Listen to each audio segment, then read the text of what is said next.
The path of vibrant energy is not a hedonistic approach to life.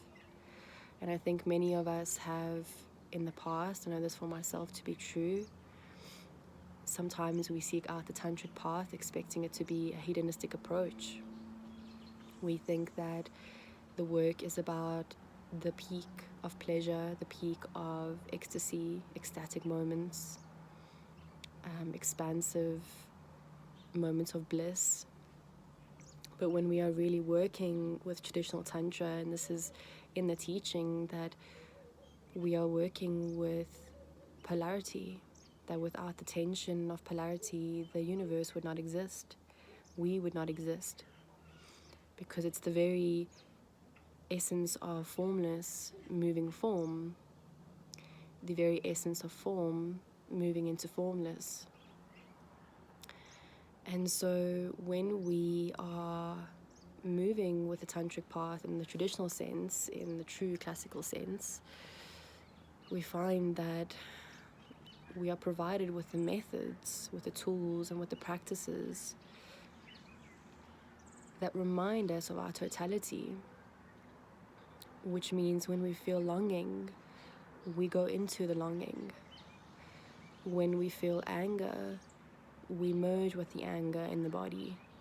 When we feel heartbreak or fear or anxiety, when we feel boredom, we move into the boredom. We move with the boredom.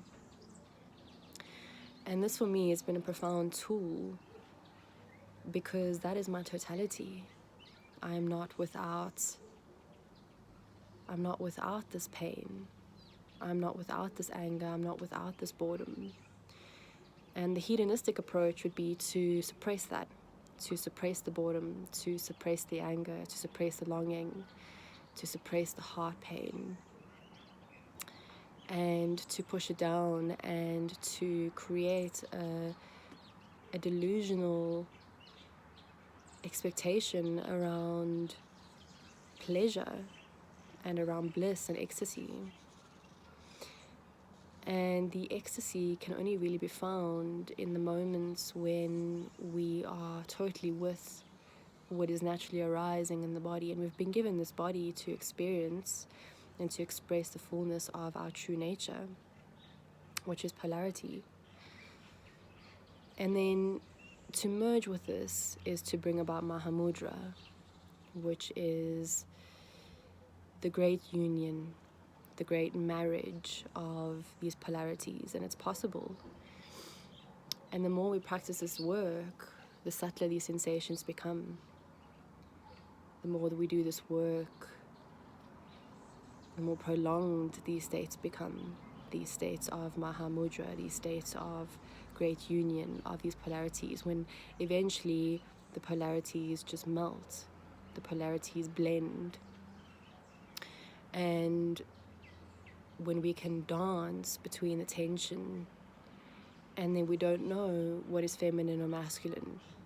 We don't know what is anger or bliss, because we marry into the totality of the whole experience. And we'll never be without these sensations. We'll never be without longing or anger or heartbreak or boredom.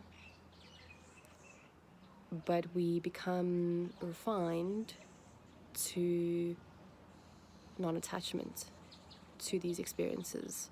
That even though we're going fully into them, we don't become attached to these sensations of polarity.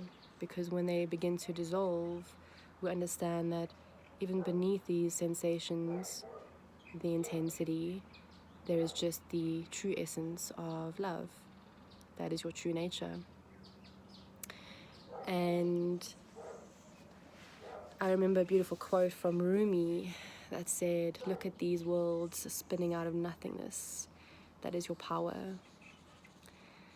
And when I read these poems, and even the Bhairava Tantra, the Vijnana Bhairava Tantra, there's such poetry, even though the tantric text is not poetry, it's science, that we learn these tools and these methods. We've been given and provided these meditations to remind us that You are the universe, and from you comes everything. Everything is being brought into your space so that you can learn more about yourself and your true nature.